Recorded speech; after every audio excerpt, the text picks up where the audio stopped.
दो प्रकार के चावल जिनकी कीमत 60 रुपये प्रति केजी और 80 रुपये प्रति केजी है तो 3:2 के अनुपात में मिलाया जाता है। मिश्रण का मूल्य प्रति किलोग्राम क्या होगा?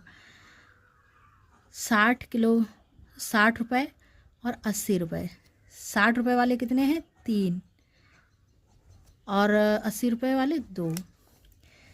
18, 180, 8 दूनी 16, 160। ये कितने हो गए?